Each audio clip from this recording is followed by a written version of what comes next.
ನಮಸ್ಕಾರ, ನಾನ್ ಶರ್ಮಿತಾ ಶೆಟ್ಟಿ. ಮೋದಿ ಅದಾನಿ ಭಾಯ್ ಭಾಯ್ ಅಂತ ಘೋಷಣೆಗಳನ್ನ ಕೂಗಿದ್ದಾರೆ ವಿಪಕ್ಷದವರು. ಅದಾನಿ ವ್ಯವಹಾರದ ತನಿಖೆಗೆ ಜೆಪಿಸಿ ರಚಿಸಿ ಅಂತ ಹೇಳಿ ಕೂಗಾಟವನ್ನು ಮಾಡಿದ್ದಾರೆ. ಮೋದಿ ಭಾಷಣದ ಉದ್ದಕ್ಕೂ ರಾಜ್ಯಸಭೆಯಲ್ಲಿ ವಿಪಕ್ಷಗಳು ಇವತ್ತು ಅಡ್ಡಿಪಡಿಸಿದ್ರು. ಒಂದ್ ಕಡೆ ವಿಪಕ್ಷದವರು ಗದ್ದಲ ಮಾಡ್ತಾ ಇದ್ರು, ಅದರ ಮಧ್ಯದಲ್ಲೇ ಮೋದಿ ಭಾಷಣವನ್ನ ಮುಂದುವರೆಸಿದ್ರು. ಖರ್ಗೆ ಹೇಳಿಕೆಯನ್ನ ಉಲ್ಲೇಖ ಮಾಡಿ ಪ್ರಧಾನಿ ನರೇಂದ್ರ ಮೋದಿ ಅವರು ಮಾತಾಡಿದ್ರು. ಮೋದಿ ಭಾಷಣದ ಉದ್ದಕ್ಕೂ ಗಲಾಟೆ ಗದ್ದಲ ವಿಪಕ್ಷಗಳಿಂದ ಜೋರಾಗೇ ಇತ್ತು.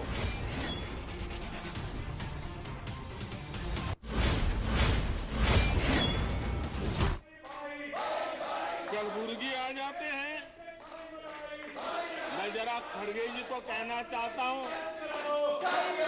मैं आता हूं उसकी शिकायत करने से पहले ये भी तो देखो कि कर्नाटका में 1,70,00,000 जनधन बैंक अकाउंट खुले हैं। इतना ही नहीं, उन्हीं के इलाके में कलबुर्गी में 8 लाख से ज्यादा जनधन खाते खुले हैं।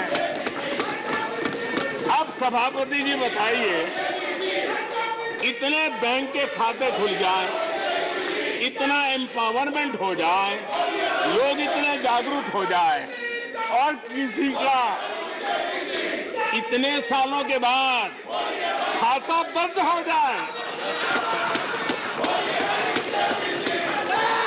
तो उनकी पीड़ा मैं समझ सकता हूं। और बार बार उनका दर्द झलकता है और मैं तो हैरान हूं। कभी कभी यहां तक कह देते हैं एक दलित को हरा दिया।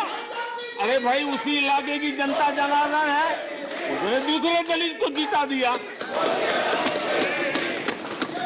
अब आपको जनता नकार दे रही है, आपको हटा रही है, आपका खाता बंद कर रही है और आप रोना यहां रो रहे हो।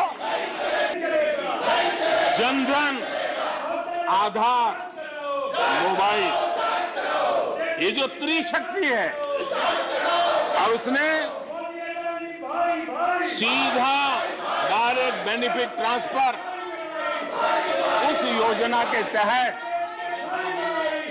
पिछले कुछ वर्षों में 27 लाख करोड़ रुपया इस देश के नागरिकों के बैंक खातों में ट्रांसफर किया, हितधारकों के खातों में ट्रांसफर किया है।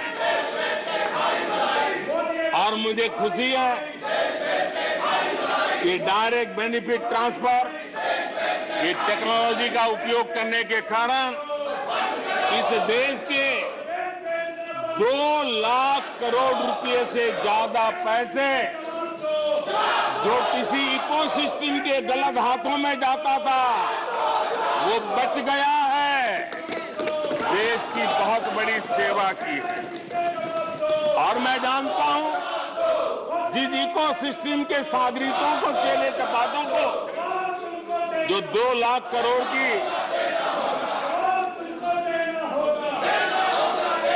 ऐसी कलबुर्गी आ जाते हैं। मैं जरा खड़गे जी को कहना चाहता हूं,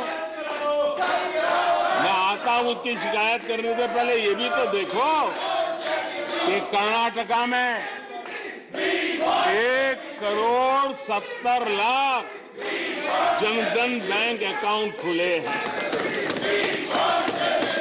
इतना ही नहीं, उन्हीं के इलाके में कलबुर्गी में 8 लाख से ज्यादा जनधन खाते खुले हैं। अब सभापति जी बताइए, इतने बैंक के खाते खुल जाए, इतना एम्पावरमेंट हो जाए, लोग इतने जागरूक हो जाए और किसी का इतने सालों के बाद खाता बंद हो जाए तो उनकी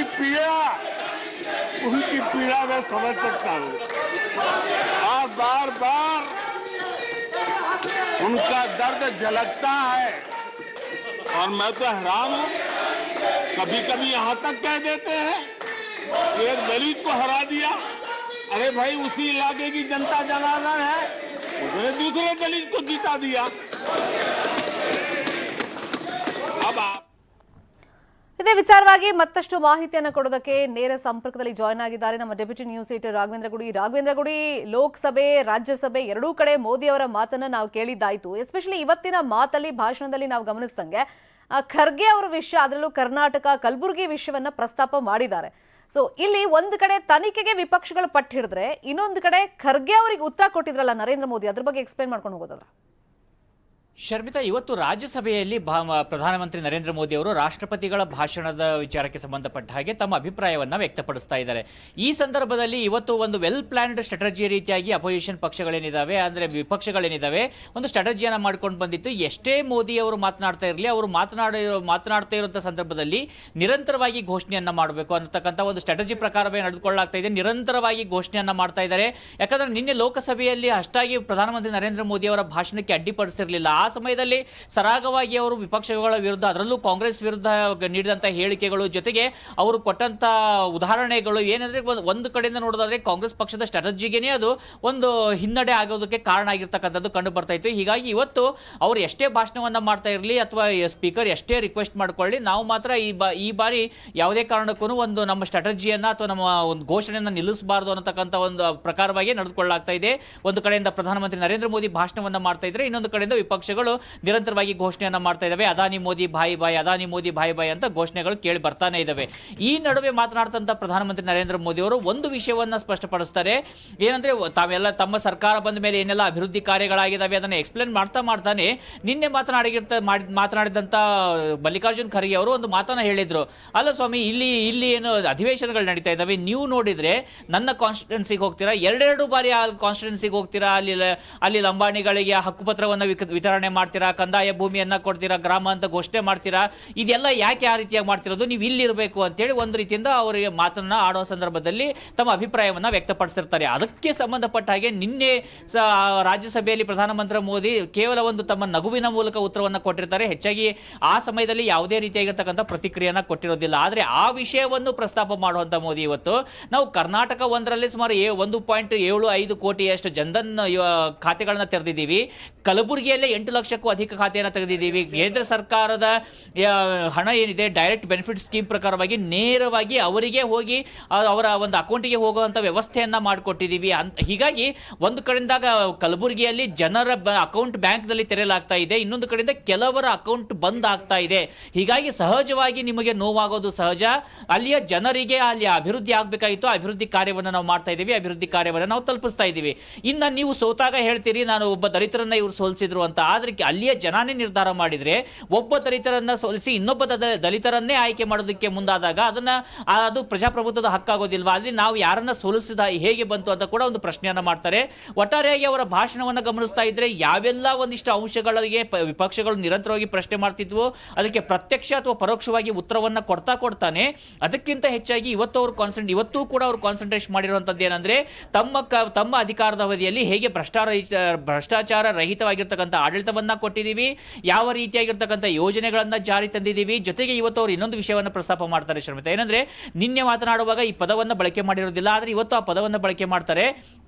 ಯಾವುದು ನಿಜವಾದ ಜಾತ್ಯತೀತತೆ, ಯಾವುದು ಧರ್ಮ ನಿರಪೇಕ್ಷತೆ ಅಂದ್ರೆ, ನಾವು ಇವತ್ತೇನು ಆಡಳಿತವನ್ನ ಕೊಡ್ತಾ ಇದ್ದೀವಿ ಇರ್ರೆಸ್ಪೆಕ್ಟಿವ್ ಆಫ್ ಕಾಸ್ಟ್, ರಿಲಿಜನ್, ಅದೇ ರೀತಿಯಾಗಿ ಜಾತಿ, ಮತ, ಪಂಥ ಯಾವುದೇ ಭೇದ ಇಲ್ಲದೆ ಪ್ರತಿಯೊಬ್ಬರಿಗೂ ಅಭಿವೃದ್ಧಿ ಕಾರ್ಯವನ್ನು ಮುಟ್ಟಿಸ್ತಾ ಇದ್ದೀವಲ್ಲ, ಇದು ನಿಜಕ್ಕೂ ಜಾತ್ಯತೀತವಾಗಿರ್ತಕ್ಕಂಥ ಆಡಳಿತ. ಆದ್ರೆ ಕಾಂಗ್ರೆಸ್ನವರು ಮಾಡಿದ್ದೇನು, ಭಾವನೆಗಳನ್ನ ಕೆರಳಿಸ್ತಾ ತಮ್ಮ ವೋಟ್ ಬ್ಯಾಂಕ್ ಆಗಿ ಪರಿವರ್ತಿಸ್ಕೊಳ್ತಾ ಇದ್ರು. ಅಂತಹ ಅಭಿವೃದ್ಧಿಯನ್ನು ಅಂತಹ ಕಾರ್ಯವನ್ನು ನಾವು ಮಾಡ್ತಿಲ್ಲ, ಬದಲಾಗಿ ನಿಜದ ಅರ್ಥದಲ್ಲಿ ಒಂದು ಜಾತ್ಯತೀತವಾಗಿರ್ತಕ್ಕಂಥ ಆಡಳಿತವನ್ನ ನೀಡ್ತಾ ಇದ್ದೀವಿ, ಅವಕಾಶಗಳನ್ನ ಎಲ್ರಿಗೂ ಕೊಡ್ತಾ ಇದ್ದೀವಿ ಅಂತ ಕೂಡ ಇವತ್ತು ಅವರು ಒಂದು ಭಾಷಣ ಮಾತನಾಡ್ತಾ ಇದ್ದಾರೆ. ಇನ್ನೊಂದು ಭಾಷಣ ಕೂಡ ಮುಂದುವರೆದಿತ್ತು, ಆದ್ರೆ ಅದೇ ರೀತಿಯಾಗಿ ಪ್ರತಿಭಟನೆಯ ಘೋಷಣೆಗಳು ಕೂಡ ನಿರಂತರವಾಗಿ ಕೇಳಿ ಬರ್ತಾನೆ ಇದಾವೆ. Sharmita, fine, thank you Raghavendra Gudi. ಈ ಕ್ಷಣದ ಅಪ್ಡೇಟ್ಸ್ಗೆ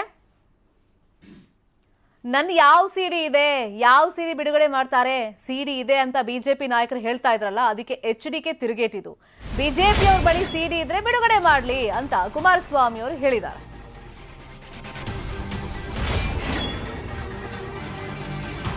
ರವಿಕುಮಾರ್ ಅವ್ರ ಮುಂದೆ ಮಾತಾಡುವಾಗ ಪರಿಷತ್ ಸದಸ್ಯ HDK ಅದು ಸಿಡಿ ಇದೆ ಅಂತ ಹೇಳಿದ್ರು. ಪರೋಕ್ಷವಾಗಿ ಆ ಹಿಂಟ್ ಅನ್ನ ಬಿಟ್ಕೊಟ್ಟಿದ್ರು ಅವರು. ಸ್ಟೇ ತರುವಂತ ಸಿಡಿ ಇಲ್ಲ ಬಿಡಿ ಅಂತ ಕುಮಾರಸ್ವಾಮಿ ತಿರುಗೇಟ್ ಕೊಟ್ಟಿದ್ದಾರೆ. ನಾನ್ ಸಹಾಯ ಮಾಡಿದ ಸಿಡಿ ಬಿಡುಗಡೆ ಇವ್ರು ಮಾಡ್ಬೇಕಷ್ಟೇ, ಅವರಂತೆ ಸ್ಟೇ ತರುವಂತ ಯಾವುದೇ ಸಿಡಿಗಳಿಲ್ಲ ಅಂತ ಹೇಳಿ ಬಿಜೆಪಿ ನಾಯಕರಿಗೆ ಕುಮಾರಸ್ವಾಮಿ ತಿರುಗೇಟ್ ಕೊಟ್ಟಿದ್ದಾರೆ. ಸ್ವಾಮಿ ಅವರ ಬಗ್ಗೆ ಸಿಡಿ ಮತ್ತು ತಾಜ್ ವೆಸ್ಟ್ ಎಂಡ್ ಹೋಟೆಲ್ಲು, ಅವರ ಮನೆ, ಅವ್ರ ತೋಟದ ಮನೆ, ಇವೆಲ್ಲ ಪ್ರಕರಣಗಳು ನಮಗೂ ಕೂಡ ಗೊತ್ತಿದೆ. ಅವರು ಮಾತಾಡಿದ ಮೇಲೆ ಅವ್ರು ಇದೇ ಥರದ ಮುಂದುವರೆದ್ರೆ ನಾವು ಕೂಡ ರಾಜಕಾರಣವನ್ನು ಮಾಡೋದಕ್ಕೆ ಬಂದಿರತಕ್ಕಂಥದ್ದು, ಹಾಗೆ ಬಂದಿಲ್ಲ. ನಾವು ಕೂಡ ಮಾತಾಡ್ತೇವೆ ಮುಂದೆ. ಅವರೇನು ಬಹಳ ಹರಿಶ್ಚಂದ್ರರಲ್ಲ ಕುಮಾರಸ್ವಾಮಿ ಅವರು. ನಾವು ಕೂಡ ಆದರೆ ಈ ಬಡವರು ಬಂದು ಕಣ್ಣಲ್ಲಿ ನೀರು ಹಾಕ್ತಾರಲ್ಲ, ಅವ್ರು ಸಹಾಯ ಮಾಡಿದ್ದೀನಲ್ಲ, ಆ ಸಿಡಿ ಬಿಡ್ಬೋದು ಅಷ್ಟೇ. ನನ್ನದು ಅವರಿಗೆ ನಾನು ಹೋಗಿ ಸ್ಟೇ ತಗೊಳ್ಳೋ ಸಿಡಿ ಯಾವುದು ಮಾಡೋಕ್ಕಾಗೋದು ಇಲ್ಲ, ಮಾಡೋದಕ್ಕೆ ಆ ಪ್ರಕರಣಗಳು ಇಲ್ಲ ಅಲ್ಲಿ ಮಾಡಲಿಕ್ಕೆ. ಇನ್ನು ಕುಮಾರಸ್ವಾಮಿ ಅವರು ದಿನೇ ದಿನೇ ಆತ್ಮವಿಶ್ವಾಸವನ್ನ ಕಳ್ಕೊಳ್ತಾ ಇದ್ದಾರೆ. HDK ಪರವಾಗಿ ಯಾವ ಜಾತಿನೂ ಇಲ್ಲ ಅಂತ ಹೇಳಿ ಕುಮಾರಸ್ವಾಮಿ ವಿರುದ್ಧ ಯೋಗೇಶ್ವರ್ ಗುಡುಗಿದ್ದಾರೆ.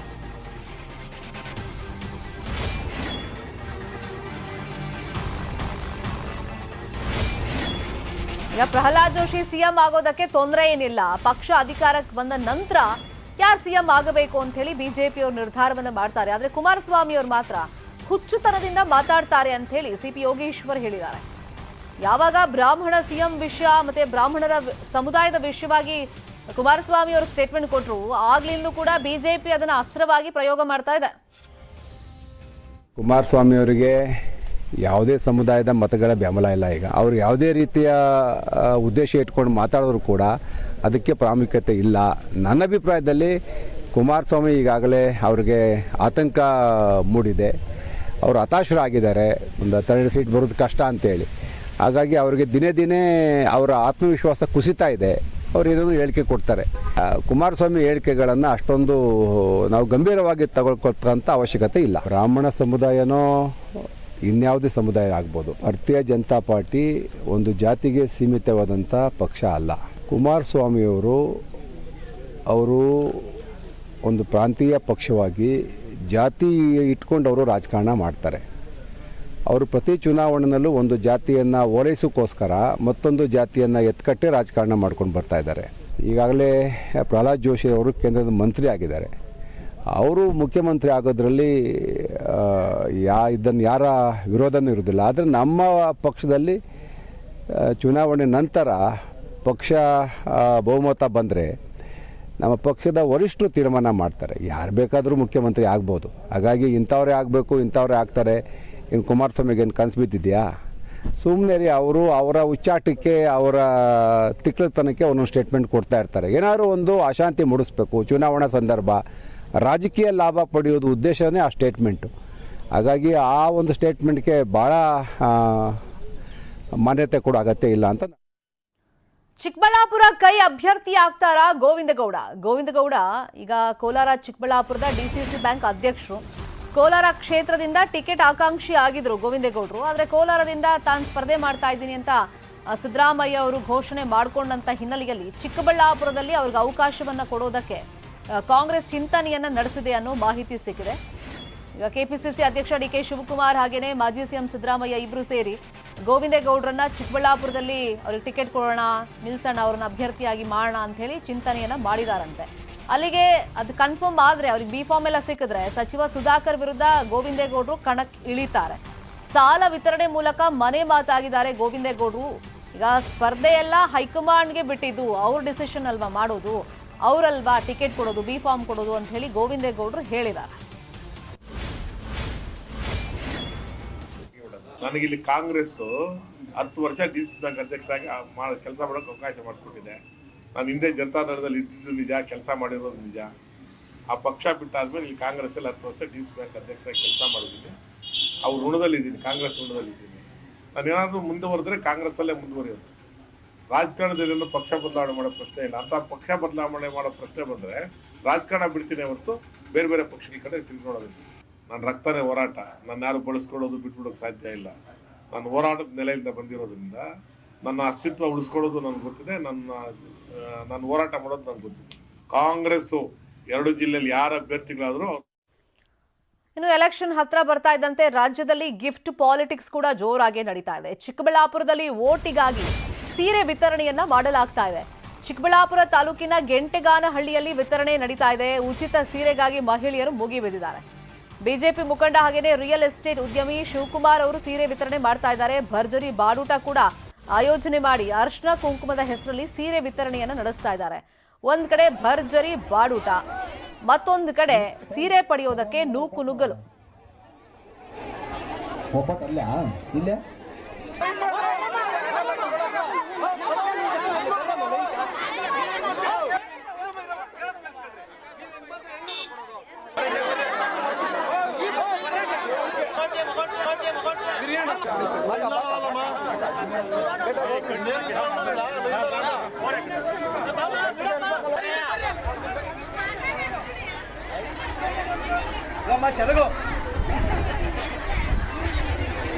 ನೋಡಮ್ಮ, ಹಿಂಗಂದ್ರೆ ಗಾಳಿ ಬರ್ತದೆ, ಹಿಂಗೆ ಬಿಸಿಲು ಆಗ್ತದೆ, ಹಿಂಗೆ ಏನಂದ ಒಂದು 1000 ರೂಪಾಯಿ ಎಲ್ಲ ಅಯ್ಯೋ ಎಲ್ಲ 1000 ರೂಪಾಯಿ ಬಿದ್ದಾಗ ಅಂತೇಳಿ ಹಾಕೋಬೇಕು ಆಗ್ತದೆ. ಬಿಸಿಲು ಆಗ್ತದೆ, ಗಾಳಿ ಆಗ್ತದೆ, ಮಳೆ ಆಗ್ತದೆ. ನೋಡಮ್ಮ, ನೋವು ರೇಟ್ ಮೇಸಿದೆ ಮೈಸೂರು ಸೇಲ್. ರೈಲು ಪ್ರಯಾಣಿಕರ ಮೇಲೆ ಹಾಡ ಹಗಲೇ ಅಟ್ಯಾಕ್ ಅನ್ನು ಮಾಡಲಾಗಿದೆ. ಚಲಿಸ್ತಾ ಇರೋ ರೈಲುಗಳ ಮೇಲೆ ಕಲ್ಲನ್ನ ಎಸೆದಿದ್ದಾರೆ ಪುಂಡರು. ಒಂದು ವಾರದಲ್ಲಿ ಬರೋಬ್ಬರಿ 20 ಪ್ರಯಾಣಿಕರು ಈ ತರ ತಮಗಾಗಿದೆ ಸಮಸ್ಯೆ ಅಂತ ಹೇಳಿ ದೂರನ್ನ ಕೊಟ್ಟಿದ್ದಾರೆ. ಒಂದೇ ಭಾರತ್ ರೈಲು, ಪ್ರಶಾಂತಿ ಎಕ್ಸ್ಪ್ರೆಸ್ ರೈಲಲ್ಲಿ ಡಬಲ್ ಡೆಕ್ಕರ್ ರೈಲುಗಳೇ ಕಿಡಿಗೇಡಿಗಳ ಮೇನ್ ಟಾರ್ಗೆಟ್. ರೈಲು ಪ್ರಯಾಣ ಮಾಡುವಾಗ ಈ ಅಪರಿಚಿತರು ಬರೋದು, ಕಲ್ಲನ್ನ ಎಸೆಯೋದು. ಪುಂಡರು ಬಂದು ಮಕ್ಕಳು ಮಹಿಳೆಯರು ಸೇರಿ ಎಲ್ರಿಗೂ ಕಲ್ಲಲ್ಲಿ ಏಟನ್ನ ಕೊಟ್ಟಿದ್ದಾರೆ. ಕಿಟಕಿ ಪಕ್ಕ ಕೂತಿರ್ತಾರಲ್ಲ, ಸಹಜವಾಗಿ ಅವರಿಗೆ ಈ ಕಲ್ಲಿನ ಏಟುಗಳು ಬೀಳುತ್ತೆ ಕಿಡಿಗೇಡಿಗಳು ಬೀಸಿದಾಗ. ಗಾಯಾಳುಗಳ ದೂರಿನ ಮೇರೆಗೆ ರೈಲ್ವೆ ಪೊಲೀಸರು ಅಲರ್ಟ್ ಆಗಿದ್ದಾರೆ. ಬೆಂಗಳೂರು ಪೂರ್ವ, ಬೈಯಪ್ಪನಹಳ್ಳಿ, ಕೆಆರ್ಪುರಂನಲ್ಲಿ ಭದ್ರತೆಯನ್ನು ಒದಗಿಸಿದ್ದಾರೆ. ನಾಯಂಡಹಳ್ಳಿ, ಯಲಹಂಕ, ಚನ್ನಸಂದ್ರ ಭಾಗದಲ್ಲಿ ಕಿಡಿಗೇಡಿಗಳಿಗೆ ಹುಡುಕಾಟವನ್ನು ನಡೆಸ್ತಾ ಇದ್ದಾರೆ. ಪ್ರತಿ 3 ಕಿಲೋಮೀಟರ್ಗೆ ಒಬ್ಬ ಪೊಲೀಸರಿಂದ ರೈಲ್ವೆ ಟ್ರ್ಯಾಕ್ ಬೀಟಿಂಗ್ ಕೂಡ ನಡೀತಾ ಇದೆ. ಒಂದು ವಾರದಲ್ಲಿ 20 ಪ್ರಕರಣ ಈಗ ಬೆಳಕಿಗೆ ಬಂದಿರೋದು. ದೂರನ್ನ ಕೊಟ್ಟಿದ್ದಾರೆ. ದೂರು ಕೊಡದೇ ಇರೋರು ಇನ್ನೆಷ್ಟು ಜನ ಇದಾರೋ ಗೊತ್ತಿಲ್ಲ. ಆದ್ರೆ ಚಲಿಸ್ತಿರುವಂತ ರೈಲುಗಳ ಮೇಲೆ ಕಲ್ಲನ್ನ ತೂರ್ತಾರೆ. ಅವಾಗ ಈ ವಿಂಡೋ ಸೈಡಲ್ಲಿ ಕೂತಿರ್ತಾರಲ್ಲ, ಅವ್ರಿಗೆ ತಾಗಿದೆ, ಗಾಯ ಆಗಿದೆ.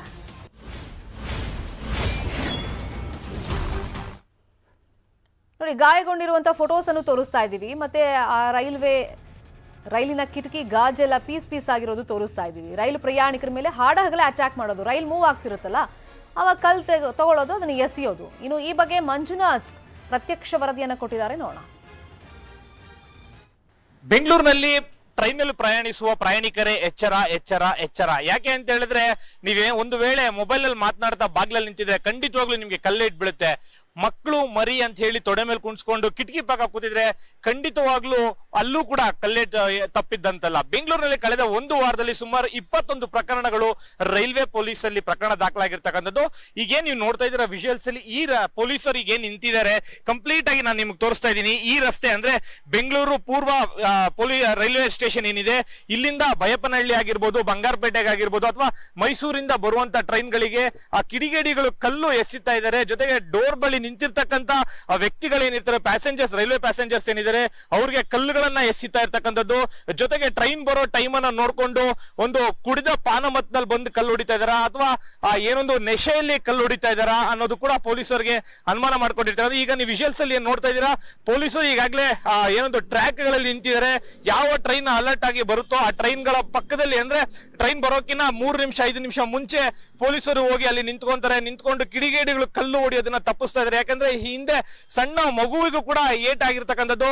ಈಗಾಗಲೇ ಸುಮಾರು 20ಕ್ಕೂ ಹೆಚ್ಚು ಪ್ರಕರಣಗಳು ಏನೊಂದು ಬೈಯಪ್ಪನಹಳ್ಳಿ ಹಾಗೂ ಕೇರ್ಪುರ ಹಾಗೂ ಯಶವಂತಪುರ ಮೆಜೆಸ್ಟಿಕ್ ನಲ್ಲಿ ಒಂದು ಪ್ರಕರಣವನ್ನು ದಾಖಲಾಗಿರ್ತಕ್ಕಂಥದ್ದು.